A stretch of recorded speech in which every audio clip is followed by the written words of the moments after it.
नमस्कार दोस्तों। पिछली वीडियो में हमने गीता जी का 15वां अध्याय पढ़ा था।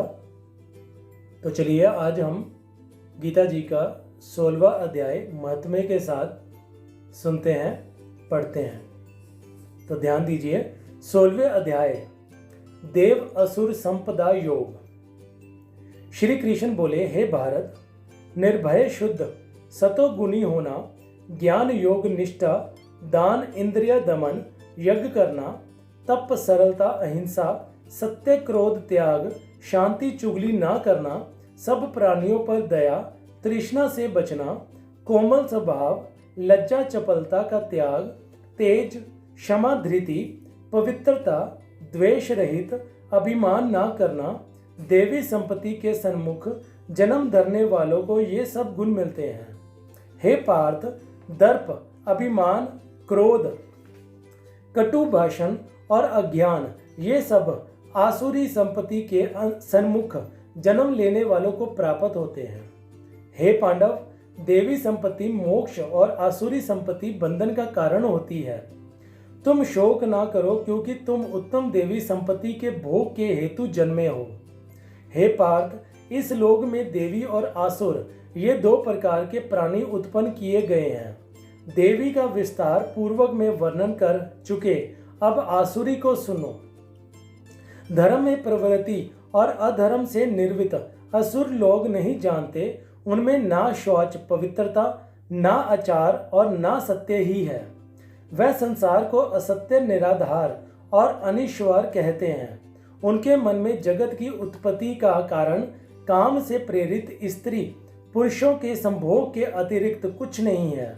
मलिन आत्मा, अल्प बुद्धि, दारुण कर्म करने वाले इस संसार को नष्ट करने के हेतु पैदा होते हैं और दूषित काम के आश्रित होकर वह दंभी, मानी और मद से युक्त पुरुष नीच कर्मों में प्रवृत्त होते हैं। वह मृत्यु पर्यंत चिंता से ग्रसित है। कामोपभोग की ही सब कुछ है, इसी को सर्वस्व मानते हैं। अनेक आशा रूप पाशों से बंधे, काम क्रोध में तत्पर, कामोपभोग के लिए अन्याय से अर्थ संचय की इच्छा करते हैं। मैंने आज वह पाया, इस मनोरथ को पाऊंगा, ये है और ये धन भी मेरा हो जाएगा।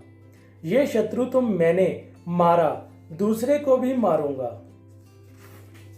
मैं ईश्वर, भोगी, सिद्ध, बलवान और सुखी हूँ। मैं धनी कुलीन हूँ। मेरे समान दूसरा कौन है? मैं यज्ञ करूँगा, दान भी करूँगा, आनंद करूँगा। इस प्रकार अज्ञान से मोहित हुए हैं। अनेक कल्पनाओं से मोह रूपी बंधन में फंसे हुए विषय भोग में आसक्त लोग रौरव नरक में गिरते हैं। अपनी बड़ाई आप करते हैं, धन धाम के मद में चूर हैं।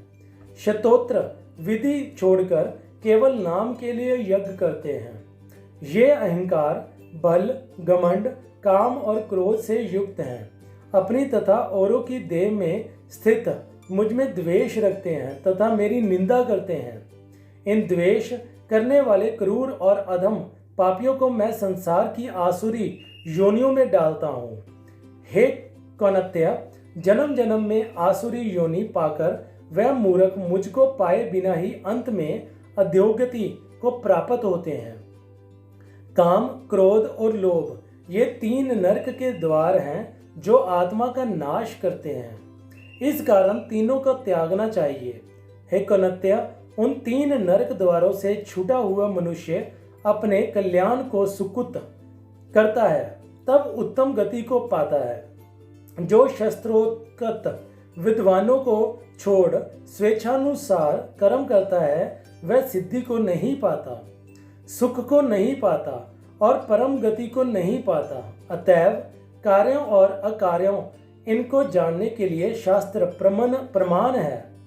शस्तोक विधान जानकर उसी के अनुसार कर्म करना चाहिए। तो यहाँ तक था गीता जी का 16वां अध्याय।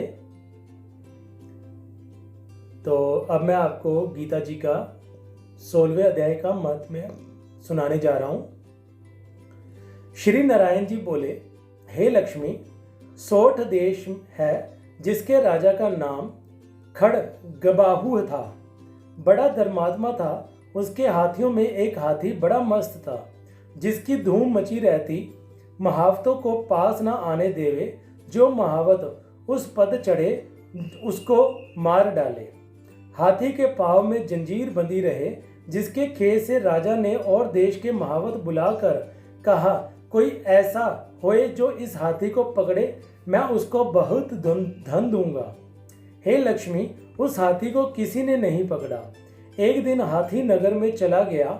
सामने एक साधु चला आया। लोगों ने उस साधु से कहा, हे संत जी, ये हाथी आपको मार डालेगा। संत ने कहा, तुम देखो श्री नारायण जी की कैसी शक्ति है। हाथी की क्या शक्ति है जो मुझको मारे, मेरे नजदीक नहीं आ सकता। साधु ने नेत्र पसार कर देखा। हाथी ने सुंड के साथ साधु की चरण वंदना की और खड़ा रहा। तब साधु ने कहा, हे गजेंद्र, मैं तुझे जानता हूँ। पिछले जन्म में तू पापी था। मैं तेरे उद्धार करूंगा, चिंता मत कर। हाथी बारंबार चरण छूता, माथा नवाता था। लोगों ने देखकर राजा को खबर की। राजा भी वहां आया। देखा तो हाथी साधु के आगे खड़ा है। तब साधु ने कहा, अरे गजेंद्र, तू आगे आ।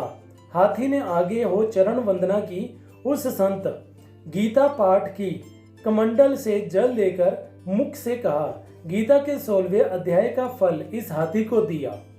इतना कह जल छिड़कने से हाथी देह को छोड़ देवदेही पाई विमान पर चढ़ बैकुंठ को चला गया। राजा ने संत को दंडवत प्रणाम की और कहा, संत जी, आप कौन सा मंत्र कहा जिससे इस अधम दुखदायक को सदगति प्राप्त हुई? संत ने कहा, मैंने गीता जी के 16वें अध्याय का फल दिया है, नित्य ही जिसका मैं पाठ करता हूँ।